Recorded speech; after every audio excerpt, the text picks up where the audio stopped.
L'information est 7h30 sur Impact. Impact FM, l'info-région avec Olivier Tomezzoli. La route est fermée dans les deux sens entre Robertville et Zurbrood. C'est le gros chantier de réfection du revêtement qui a débuté depuis hier.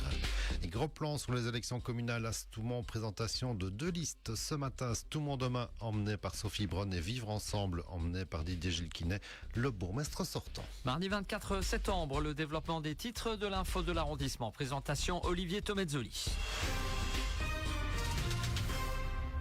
Bonjour à tous et on commence avec cet accident grave survenu sur l'autoroute 25, l'autoroute des Ardennes hier matin, peu avant 11h30, dans le sens vers Liège, à hauteur de Werbeaumont. Une voiture s'est encastrée à l'arrière d'un camion. Les deux véhicules se sont enflammés suite au choc.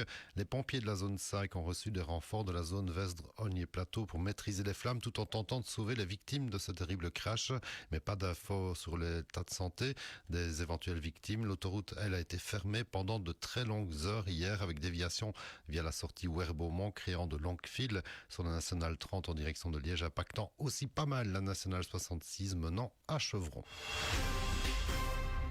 Et sur les routes toujours, c'était annoncé ce gros chantier qui vient de débuter entre Robertville et Zurbrood, route totalement fermée entre l'église de Robertville et le nouveau rond-point à Zurbrood pour réfection du revêtement. Des déviations sont évidemment mises en place au départ de Wem et de Zurbrood via Butchenbach et Elsenborn, alors que pour les riverains et les transports en commun, des déviations locales via les voiries communales sont possibles. Un chantier qui devrait durer jusqu'au 4 octobre, soit 2 semaines en fonction des conditions météo évidemment, pour près de 3 km de routes régionales qui subissent donc un sérieux lifting.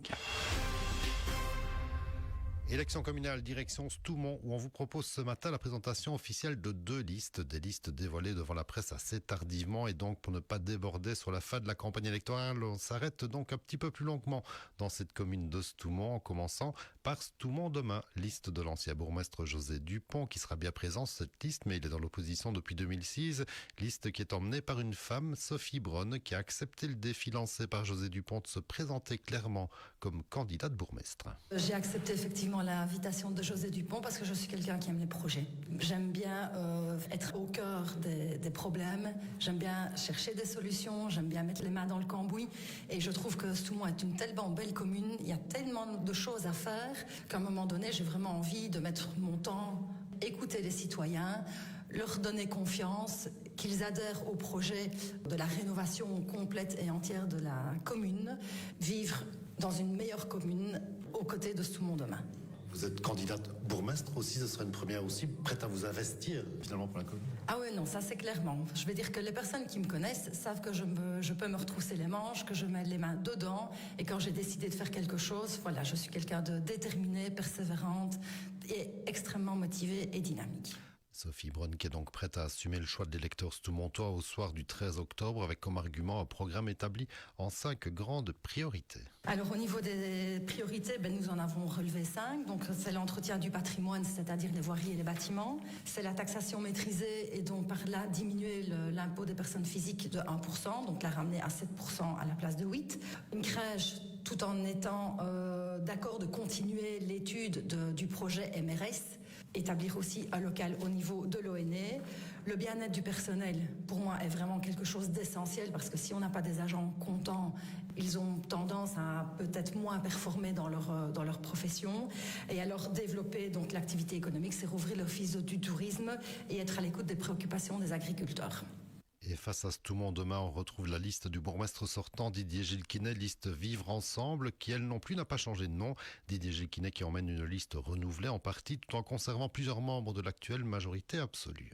Nous avons réalisé un excellent travail au cours des 18 dernières années. Nous avons un groupe renouvelé et il est clair que nous visons à nouveau une majorité absolue. L'ensemble du groupe est complètement déterminé à poursuivre son engagement. Avec une liste à moitié renouvelée en tout cas? Absolument, nous avons un certain nombre de nouveaux candidats, dont des jeunes. 30% de notre liste est âgée entre 21 et 35 ans. Donc c'est vraiment le slogan du groupe Vivre Ensemble, c'est l'expérience au service du renouveau. Un petit mot sur les priorités justement pour la prochaine journée. Il y a encore du travail à faire, il y a des gros dossiers qui sont sur la table. Dans la course à la qualité, on n'atteint jamais la ligne d'arrivée, donc du travail, il y en a. Donc d'abord, bien sûr, nos fondamentaux, les missions régaliennes, le réseau de voirie, notre réseau d'eau, parce qu'il est important pour nous, mais on a aussi 2 gros projets au niveau public et au niveau privé sur la commune de Stoumont avec des investissements importants et on souhaite vraiment accompagner ces projets pour la suite. Vivre ensemble et la commune de Stoumont qui sont donc au devant de deux gros dossiers, en tout cas la maison de repos à la Glaise et le site de Bourgoumont. Des gros dossiers, des investissements de plus de 40 millions d'euros sur notre territoire, ce n'est pas courant et donc on souhaite quand même les appuyer tout en veillant bien entendu à préserver l'intérêt public. Ça veut dire que pour la maison de repos, vous êtes prêt justement à aller poursuivre le dossier tel qu'il est en état? Absolument, mais on soutient surtout la première phase, la phase 1 du dossier, à savoir la construction d'une maison de capacité d'accueil de 75 places, ainsi que de 18 résidences-services et non 45, avec notre crèche, bien sûr, la crèche de 14 places d'accueil. Ça mettrait Stoumont sur la carte aussi justement des services aux aînés.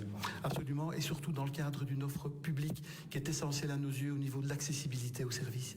Et on ajoutera pour conclure avec Stoumont qu'une troisième liste sera présente, Intérêt citoyen, emmenée par Joël Baupin, qui a donc finalement réussi à collecter les 20 signatures légales nécessaires pour déposer une liste, grâce sans doute à son cri de désespoir lancé voici quelques semaines.